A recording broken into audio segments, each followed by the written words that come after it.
Bonjour, bonsoir, ça dépend à l'heure dans laquelle vous nous suivez en ce numéro encore de notre sujet que nous voulons développer sur les stars du théâtre congolais. Sur les stars du théâtre congolais et l'intitulé de notre thème de cette analyse est de savoir: un croyant peut-il visualiser un théâtre, un gag, un film non chrétien? Est-ce qu'un croyant peut-il visualiser un film, un gag, un théâtre non chrétien que la Bible parle?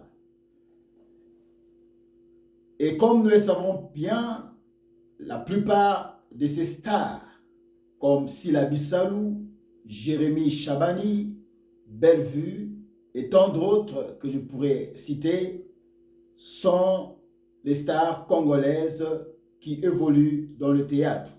Sans oublier le pasteur de la foi, alléluia, qui est un homme de Dieu, mais qui exerce aussi ses talents dans le théâtre. Alléluia. C'est la question qu'on se pose. Parce qu'il y a certains films qui ne sont pas chrétiens. Il y a certains théâtres qui ne sont pas chrétiens. Mais par rapport aux Écritures, est-ce qu'un croyant peut visualiser un théâtre, un film, un gag qui n'est pas chrétien? Que dit la Bible par rapport à cela? Alléluia. C'est la raison de notre analyse ce soir ou ce matin, ça dépend à l'heure de laquelle vous nous suivez. C'est pourquoi nous voulons essayer de lire deux portions des Écritures et les autres Écritures viendront au fur et à mesure que nous allons développer ce sujet.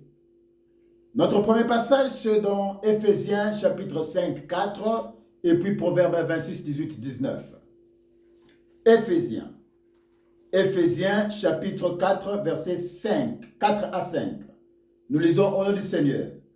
Qu'on n'entende ni paroles déshonnêtes, ni propos insensés, ni plaisanteries. Soulignez cette phrase ou ce mot. Je réponds. Qu'on n'entende ni paroles déshonnêtes, ni propos insensés, ni plaisanteries. Choses qui sont contraires à la bienséance, qu'on entende plutôt des actions de grâce. Car sachez-le bien, aucun impudique ou impur ou cupide, c'est-à-dire idolâtre, n'a d'héritage dans le royaume de Christ et de Dieu. Proverbe 26, que la Bible parle. Proverbe 26, à compter du verset 18 à 19. Nous lisons le Seigneur. Comme un furieux qui lance des flammes, des flèches et la mort, ainsi est un homme qui trompe son prochain et qui dit, n'est-ce pas pour plaisanter? Parole du Seigneur. Dieu d'Abraham, Dieu d'Isaac, Dieu de Jacob, nous te recommandons ces précieux instants en tes bonnes et saintes mains. Parle à ton peuple par rapport à ce sujet que nous voulons développer et que tu puisses illuminer notre intelligence pour comprendre ce que ta parole veut dans les Écritures pour que nous puissions y appliquer. Dans le nom puissant de Jésus, ainsi nous t'avons prié et nous disons Amen. Le croyant peut-il visualiser un théâtre, un gag, un film non chrétien? C'est la question qu'on se pose par rapport aux stars que nous avons congolaises qui sont engagées dans le théâtre ou film congolais et pour lesquels nous voulons développer. La chose qui retient mon attention, c'est ce que Paul dit dans Éphésiens chapitre 5, verset 4. Il dit ceci, qu'on n'entende ni paroles déshonnêtes, ni propos insensés, ni plaisanteries. Je me limite au mot plaisanterie. Or, quand j'observe le théâtre ou les gags, souvent, et plus particulièrement le gag, on voit qu'il y a des plaisanteries. Alors, ici, Paul nous dit qu'on n'entende pas de plaisanteries parmi vous, chose contraire à la bienséance. Alléluia. Est-ce qu'un croyant peut-il visualiser des gags? Or, dans les gags, nous trouvons des plaisanteries. Alors, en essayant de parcourir le Google, il nous donne la définition de ce que c'est une plaisanterie, à deux volets. Le premier volet, quand on voit la définition de plaisanterie, c'est un propos destiné à faire rire, à amuser. Ça, c'est la première définition que Google nous a donnée, ou les dictionnaires Larousse. Propos destiné à faire rire, à amuser. C'est ça qu'on appelle plaisanterie. Et la deuxième définition de plaisanterie nous était dit propos ou action visant à se moquer. Propos ou action visant à se moquer. Et l'apôtre Paul dit, ces choses sont contraires à la bienséance, qu'on entende plutôt des actions de grâce. Mais maintenant, quand un enfant de Dieu visualise les gags, par rapport à ce que Paul dit, qu'il ne soit même pas nommé des plaisanteries. Et par contre, quand nous suivons certains théâtres, nous suivons les gags, on retrouve qu'il y a la plaisanterie. Par rapport à la définition que nous venons de lucider. La plaisanterie, c'est un propos destiné à faire rire ou à amuser. La deuxième définition, c'est un propos ou action visant à se moquer. Je pense bien que quand l'apôtre Paul disait cela, il se réfère à la deuxième définition. Propos destinés à se moquer. C'est pourquoi le livre de Proverbes revient sur ce que est la plaisanterie en disant, dans Proverbe 26, vers Proverbe 26, verset 18, comme un furieux qui lance des flammes, des flèches et la mort. Ainsi est un homme qui trompe son prochain et qui dit, n'est-ce pas pour plaisanter? C'est pourquoi l'apôtre Paul dit qu'il ne sorte pas de vos bouches des plaisanteries.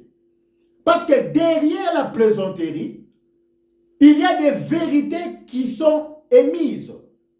Et des fois, ça se moque d'une personne. C'est pourquoi l'apôtre Paul, dans ses écritures d'Éphésiens, il ne voulait pas que les chrétiens puissent manifester la plaisanterie dans leur bouche. En d'autres termes, quand il y a plaisanterie, c'est se moquer de son semblable. Et quand je regarde toujours par rapport à ce que on dit, la définition de plaisanterie et les synonymes par rapport à ces deux définitions que nous avons données sur la plaisanterie. Sur la première définition, on dit que c'est un propos destiné à faire rire, à amuser. Et quand je regarde le synonyme par rapport à cette première définition, je vois qu'il y a badinage, drôlerie, facétie, farce, mystification. Ça, ce sont les synonymes de la première définition de mot plaisanterie. Et quand je reviens à la deuxième définition, propos ou action visée à se moquer, les synonymes sont boutage, jeu de mots, lasie, moquerie, persiflage, colibé, raillerie, sarcasme. Et la Bible l'interdit en disant, comme l'apôtre Paul nous le dit, que ce n'est pas bon. C'est contraire à la bienséance. Et qu'est-ce que la bienséance? C'est une conduite sociale en accord avec les usages, le respect de certaines formes. Donc pour Paul, en interdisant les plaisanteries, il disait que ce n'était pas bon, car c'était contraire à la bienséance. Mais maintenant, en tant que croyants, lorsque nous visualisons ces gags, et dans les gags, il y a des plaisanteries. Certainement, il y a certaines paroles qui font peut-être rire, mais d'autres paroles dans lesquelles on se moque de quelqu'un. Il y a la moquerie. Je me suis posé la question, est-ce que cela est bon pour un enfant de Dieu de suivre cela? Alléluia, que la Bible parle. Ici, l'apôtre Paul nous le dit.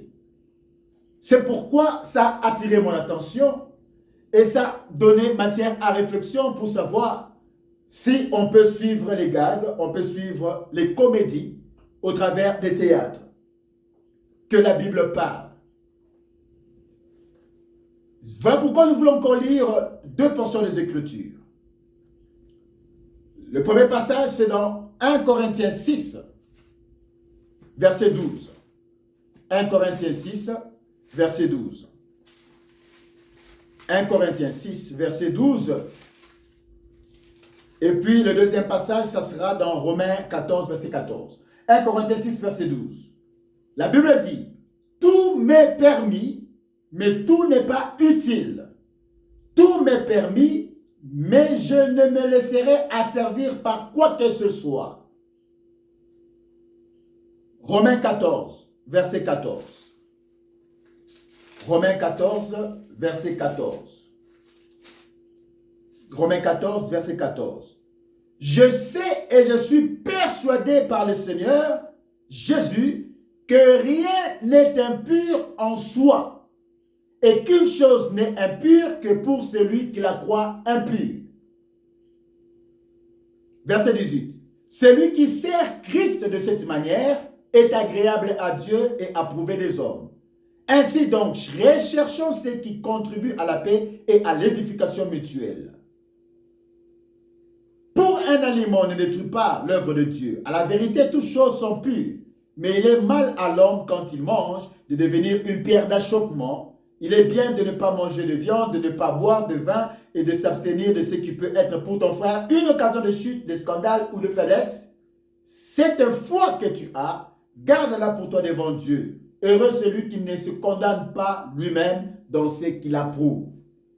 Mais celui qui a des doutes au sujet de ce qu'il mange est condamné parce qu'il n'agit pas par conviction. Tout ce qui n'est pas le produit d'une conviction est péché. Je m'arrête par là. Au travers de ces deux passages, le premier, dans 1 Corinthiens 6, l'apôtre Paul dit « Tout m'est permis, mais tout n'est pas utile ». Et dans le deuxième passage, dans Romains 14, le contexte est c'est dans les aliments à manger. Dans certains aliments, selon la coutume juive et l'interdiction de la loi, on interdisait aux chrétiens juifs de manger cela. C'est pourquoi l'apôtre Paul a dit que tout doit se faire selon la conviction. Parce qu'en réalité, tout ce que Dieu a créé est bon. Mais si un aliment est pour ton frère une occasion de chute et de scandale, malgré que ta conviction à toi t'autorise de manger, tu ne trouves pas ça impur. Mais pour garder la foi de ton frère, tu dois t'y abstenir. Et pour aussi contextualiser ce que l'apôtre Paul a dit, maintenant par rapport à la visualisation des films. Est-ce que voir un film est un péché? Visualiser un film pour un croyant, ou des gags, ou un théâtre, c'est bon ou c'est mauvais? Mais quand nous avons lu l'apôtre Paul dans Éphésiens 5, 4, il a parlé des plaisanteries en disant que ce n'était pas bon par rapport à la bienséance, le savoir-vivre. Parce que dans les moqueries, dans les plaisanteries, il y a aussi des moqueries. On se moque de la personne. Mais tantôt, dans la définition des plaisanteries, nous voyons aussi que ce sont des propos destinés à faire rire. Et en tout, je vois par là, quand l'apôtre Paul dit, tout m'est permis, mais tout n'est pas utile. J'aimerais contextualiser ces choses. Alors, voici mon analyse par rapport à cela. Je pense que malgré ce qu'il y a eu à dire ici sur la plaisanterie, mais si je dois opter pour la première définition, qui est propos destinés à faire rire, à amuser, et par rapport à ce que l'apôtre Paul a dit que tout m'est permis mais tout n'est pas utile, je prends la partie positive de la plaisanterie selon la première définition que c'est utile. tout m'est permis, mais tout n'est pas utile. Pourquoi? Parce que même dans le vivre ensemble, que ce soit dans la société, même dans le domaine de la médecine, il y a certaines choses, quand l'être humain n'est pas dans la joie ou ne rigole pas, il est stressé. Et ces gags peuvent aussi contribuer au bien-être de l'individu qui suit ces gags. Ça peut détrester la personne, enlever le stress à la personne et ça lui donne la joie et la personne aura un moral un peu inquiétude. Alléluia. Je peux comparer ça au sport. Qu'est-ce que en réalité la visualisation d'un combat de boxe apporte-t-il à notre édification spirituelle? Je pense que ça fait partie du loisir. Quand nous regardons le football, en tant que croyants chrétiens, qu'est-ce que le football contribue à notre spiritualité? Je pense que ça ne contribue pas à quelque chose de notre spiritualité, mais c'est utile. Alléluia. Mais pourquoi nous suivons? Parce que ça fait partie du loisir. Tout m'est permis, mais tout n'est pas utile. Tout m'est permis, mais je ne me laisserai pas asservir par quoi que ce soit. Alors, selon mon analyse, je compris par là qu'en réalité, tout ce que Dieu a fait est bon. Maintenant, tout dépend de l'usage qu'on fait de ce que nous voyons ou de ce que nous visualisons. Alléluia. Parce qu'une personne qui a de stress en visualisant soit un film, soit un gag, ça peut créer la bonne humeur. Et je comprends par là que nous ne devons pas être focalisés sur cela. Que ça ne soit pas une priorité pour le chrétien ou enfant de Dieu. Mais c'est utile. Alléluia. Et si nous en faisons la priorité des priorités, en négligeant la spiritualité, c'est là que ça devient mal. Parce qu'il y a de ces enfants de Dieu qui n'ont pas développé la spiritualité par la prière, par la louange, l'adoration, mais c'est eux la visualisation des théâtres, des gags, qui prend tout leur temps. Et ils sont concentrés à cela. Et quand ça devient une idolâtrie, c'est là que ça devient mal. Parce que ça emporte tout votre temps. Et vous n'avez pas le temps de lire la parole de Dieu. Vous n'avez pas le temps de lire la Bible, ni de méditer, ni de prier. Mais vous êtes dans la série des théâtres. 1, 2, 3, 4. Et vous pouvez passer toute la journée. Et quand vous regardez dans le domaine spirituel, vous n'avez rien obtenu. Alléluia. Est-ce visualiser un film qui n'est pas chrétien pour un croyant? C'est bon ou c'est mauvais? Un croyant peut-il suivre? Et je me pose la question. Un film qui n'est pas chrétien, ça nous donne une leçon, oui ou non? Un théâtre qui n'est pas peut-être chrétien, des gags, est-ce qu'il y a une leçon que nous pouvons tirer à cela? Alléluia. Avant d'en arriver là, je rentre sur Exode 35, verset 30. Exode 35, verset 30. Exode 35, verset 30. La Bible dit, « Voici dit aux enfants d'Israël, sachez que l'Éternel a choisi Betsalel, fils d'Uri, fils de Hur, des tribus de Juda. Il l'a rempli de l'Esprit de Dieu, de sagesse, d'intelligence, de savoir pour toutes sortes d'ouvrages. Il l'a rendu capable de faire des inventions, de travailler l'or, l'argent et les reins, de graver les pierres à enchancer, de travailler le bois et d'exécuter toutes sortes d'ouvrages d'art. Toutes sortes d'ouvrages d'art. Il lui a accordé aussi le don d'enseigner, de même qu'à Oholiab, fils d'Achisamac, de la tribu de Dan. Il les a remplis d'intelligence pour exécuter tous les ouvrages de sculpture et d'art, pour broder et tisser les étoffes teintes en bleu, en pourpre, en cramoisi et le félin pour faire toute espèce de travaux et d'inventions. Par ce passage, je vois une chose. Je retiens le mot art. Alléluia. Donc, parmi ces choses que nous venons de lire, je compris que Dieu a doté certaines personnes, certains individus de talents que nous appelons dons mécaniques ou talents naturels. Alléluia. Ce sont des potentialités que Dieu a dotées à une personne.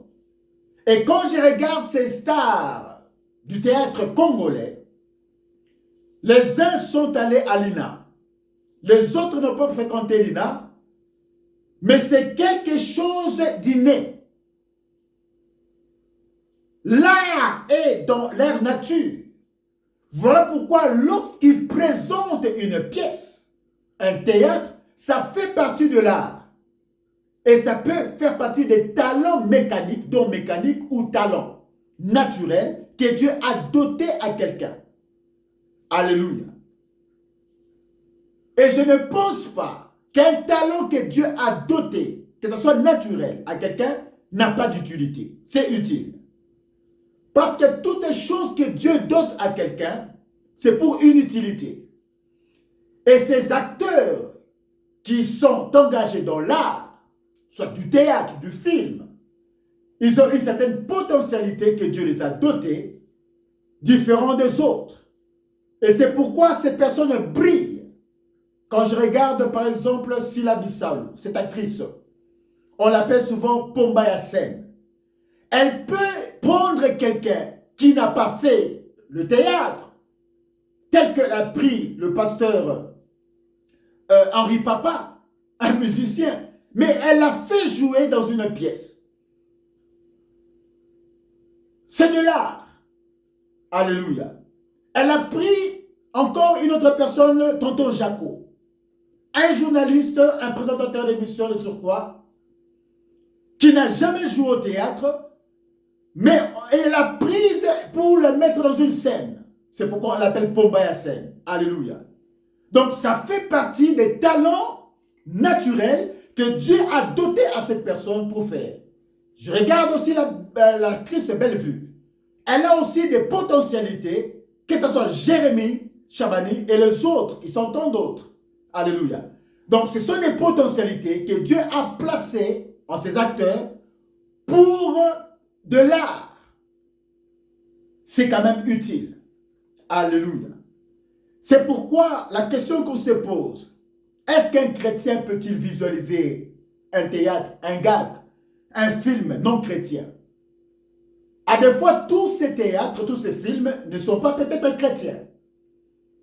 Mais ça communique et ça véhicule un message.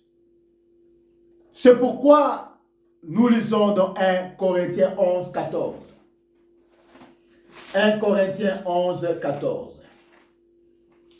1 Corinthiens 11, 14. Qu'est-ce que la Bible dit? La nature elle-même ne vous enseigne-t-elle pas? Je m'arrête par là. Ici, l'apôtre Paul parle au sujet de voile, mais en ayant posé ce fondement sur la doctrine, sur le port de voile, il dit que la nature elle-même ne vous enseigne-t-elle pas? En d'autres termes, l'apôtre Paul veut nous dire qu'il y a certaines choses de la nature qui nous donnent un enseignement. Parce que l'homme étant une entité tripartite composée d'un esprit, d'une âme et d'un corps, il est humain et il est dans le monde. Et le monde, c'est relié à la nature humaine. Et quand on observe la nature, on peut trouver un enseignement de la nature. Et c'est ce que l'apôtre Paul nous dit. De la même manière, par les gags, par les théâtres, par les films qui sont des fois non chrétiens, on peut tirer des leçons pour mettre en application et qui peut corroborer à notre vie chrétienne. Sans pour autant que ces acteurs soient des chrétiens peut-être, ou soit que ce ne soit pas un film chrétien, mais comme ça fait partie de la nature, ça amène une leçon que nous pouvons tirer. Mais ne faisons pas de cela comme notre priorité des priorités. C'est pourquoi d'autres personnes sont tellement sous l'emprise de théâtre, de films, de gags, qu'ils en font et ça devient une idolâtrie. Ce que Dieu interdit, c'est que cela devienne une idolâtrie. Qu'une chose prenne la place de Dieu, la première place par rapport à Dieu en tant que chrétien, là ça devient une idolâtrie. C'est là que ça devient mauvais. Mais visualiser, je ne pense selon mon analyse, que ce ne soit pas un film chrétien ou un film chrétien, mais si ça peut donner une leçon, je pense que c'est utile. Tout m'est permis, mais tout n'est pas utile. De la même manière comme l'apôtre Paul conseillait à Timothée de s'exercer à l'exercice spirituel. 1 Timothée 4, verset 8. Lisons cela. Parce que c'est utile, l'exercice corporel. 1 Timothée 4, verset 8. Exerce-toi à la piété. Dans la piété, c'est un exercice spirituel. Car l'exercice corporel est utile à peu de choses. On n'a pas dit que ce n'est pas utile. C'est utile à peu de choses. Tandis que la piété est utile à tout, ayant la promesse de la vie présente et de celle qui est à venir. Je peux conclure par ce passage que visualiser un gag, un théâtre, un film par ses acteurs, c'est utile.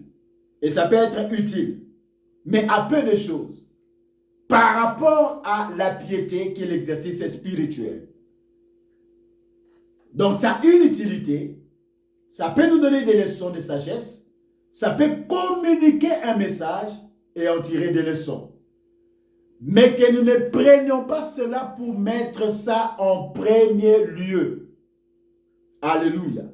Que ça ne puisse pas occuper la place de Dieu dans la vie du croyant. Parce que c'est Dieu qui doit occuper la première place dans le cœur du croyant. Parce qu'il y a de ces chrétiens qui passent tout leur temps à visualiser des films et des théâtres. Ça devient une idolâtrie. Et quand ça devient une idole, c'est là que ça devient mauvais. Alléluia. Parce que la nature elle-même aussi nous enseigne. Au travers de ces gags, au travers de ces films, au travers de ces choses, nous pouvons trouver certaines choses utiles. Tout m'est permis, mais tout n'est pas utile. Je me laisserai asservir par quoi que ce soit. Il faut que le Seigneur Jésus, Dieu, occupe la première place.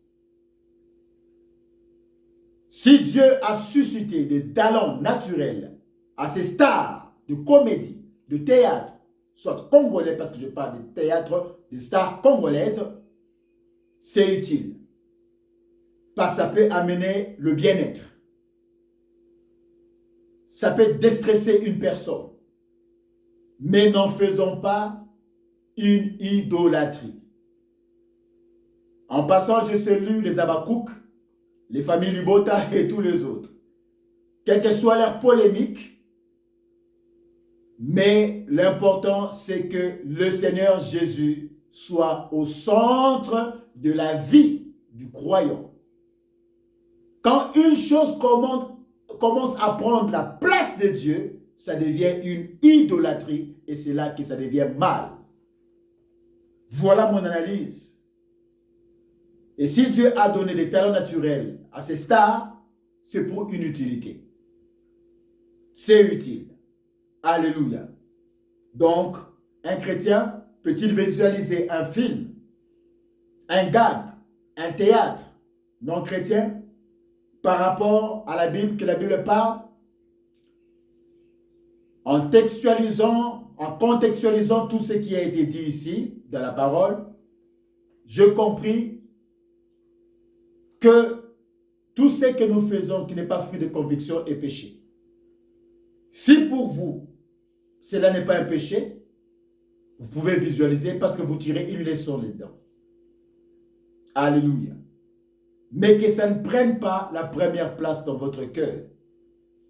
Ça peut vous donner une leçon et vous pouvez en tirer des leçons. Les acteurs, les actrices que Dieu a donné des talents naturels ou des dons mécaniques, ce don a une utilité. Et ce n'est pas en vain que Dieu les a dotés de cela. C'est parce que ça amène une certaine utilité. C'est aussi important, mais ce n'est pas la priorité des priorités. Alléluia. Voilà mon analyse à propos de si un croyant peut visualiser un théâtre, un film, un gag non chrétien par rapport à ce que nous disent les Écritures. Je pense que tout m'est permis, mais tout n'est pas utile. Et je pense que par rapport aux éléments de la nature, au travers de ces films, de ces théâtres, nous pouvons tirer aussi des leçons. De la même manière que nous regardons le sport, un combat de boxe, deux fois de catch, qu'est-ce que ça rapporte à notre spiritualité? Rien, c'est du loisir. Mais c'est des fois utile. Mais n'en faisons pas la priorité des priorités de notre vie. Faire le sport, c'est utile. Ça contribue à notre santé. Mais l'apôtre Paul conseille ici, exerce-toi plutôt à la piété parce que ça, l'assurance, c'est utile à tout, ayant la promesse de la vie présente et celle qui est à venir. Voilà mon analyse et que Dieu vous bénisse, vous qui nous avez suivis dans cette analyse. Par rapport à ce thème, le croyant peut-il visualiser un théâtre, un gag, un film chrétien? Je pense que oui. Ça peut être utile parce que faisant partie des éléments de la nature et des dons naturels que Dieu a placés en ses acteurs, c'est utile. Ça peut déconcerter une personne en visualisant et ça peut contribuer à sa santé. Mais n'en faisons pas la priorité des priorités. Que notre priorité soit le Seigneur. C'est de cette manière que nous pouvons plaire au Seigneur. Que Dieu vous bénisse. Nous sommes arrivés à la fin de notre sujet. Abonnez-vous sur cette chaîne, Apôtre Guy Pascal Kalumé Pamouzo officiel.